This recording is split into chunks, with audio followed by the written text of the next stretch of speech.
What happens when the music stops and the party's over? That's exactly what we're talking about today. Imagine this, a booming market, skyscrapers reaching for the clouds, and money flowing like a river. It feels like the good times will never end. But then, almost overnight, the market turns. Suddenly, all that valuable collateral, those properties and assets that backed up billions in loans, they're not so valuable anymore. They're practically worthless. Think about it. Those half-built towers that were once symbols of prosperity, now they're just concrete skeletons against the skyline, impossible to sell.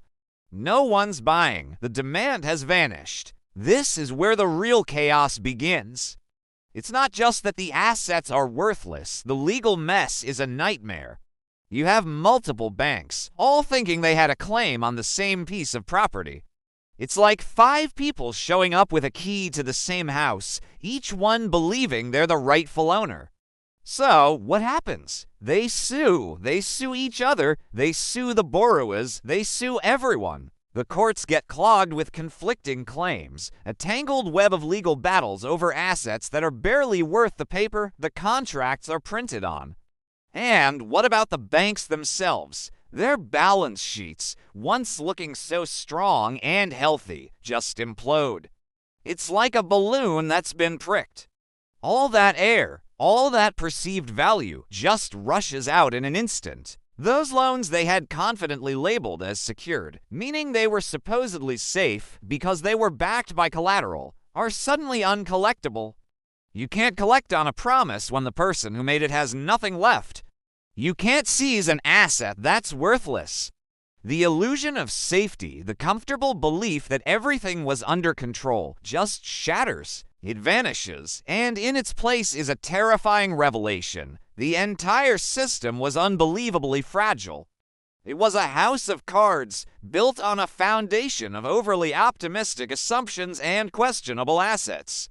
One little gust of wind, one downturn in the market, and the whole thing comes crashing down. It's a sobering moment when you realize that the institutions you trusted with your money, the pillars of the financial world, were standing on such shaky ground. The safety net we all thought was there, it was never really there to begin with. It was just an illusion, and the wake-up call is brutal for everyone involved. So, how does something like this even happen? How do so many smart people running massive institutions all make the same catastrophic mistakes? The answer lies in a powerful and dangerous economic concept, moral hazard. It sounds complicated, but the idea is actually quite simple. Moral hazard happens when someone gets to make decisions, but they don't have to face the consequences if those decisions go wrong. They get to take all the risks, but someone else pays the price for their failures. It's a classic case of heads I win, tails you lose. Let's break it down in the context of our banking crisis. Think about a bank executive. How do they get their big bonus at the end of the year? Is it by making careful, prudent loans that get paid back slowly over 30 years? Not usually. In this kind of supercharged environment, they get rewarded for growth. The more loans they issue, the bigger their numbers look, the more the bank's stock price goes up, and the fatter their bonus check becomes. The focus is on loan asterisk growth asterisk, not on loan asterisk quality asterisk. They re-incentivize to say yes to almost anyone who walks through the door asking for money. A risky real estate developer with a half-baked plan for a new skyscraper. Sure, here's a few $100 million. Someone with a shaky credit history wanting a massive mortgage, no problem. The pressure is to keep the money flowing, to keep growing the loan book at all costs. The executive is thinking, if this loan goes well, the bank profits and I get a huge bonus. I look like a genius, but what if the loan goes bad? What if the developer goes bankrupt and the project fails? Does the executive have to personally pay back that $100 million loan? Of course not. That's the critical point. The risk isn't theirs. When the defaults start piling up, when those risky loans inevitably go sour, it's not the executives who lose their life savings. It's the depositors, the ordinary people who trusted the bank with their hard-earned money. It has the shareholders, including pension funds and small-time investors, who see the value of their shares wiped out. The people who made the reckless decisions walk away, often with their past bonuses intact, while everyone else is left to clean up the mess and bear the losses. This creates a deeply perverse incentive structure. If you know you lines be rewarded for taking big risks, but shielded from the consequences if those risks blow up, what are you going to do?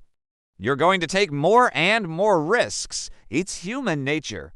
The system practically encourages reckless behavior. The very people who are supposed to be the cautious guardians of our financial system are instead incentivized to act like gamblers at a casino playing with house money. And in this case, the house money is everyone else's money. This isn't just a flaw in the system, it's a fundamental corruption of it. It separates decision-making from accountability. The bankers got the bonuses while the public got the bill.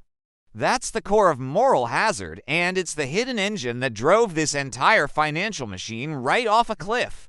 It's the reason why the illusion of safety was so easy to create and so devastating when it finally crumbled. Understanding this concept is key to understanding not just what happened, but why it's so likely to happen again if we don't fix the underlying incentives.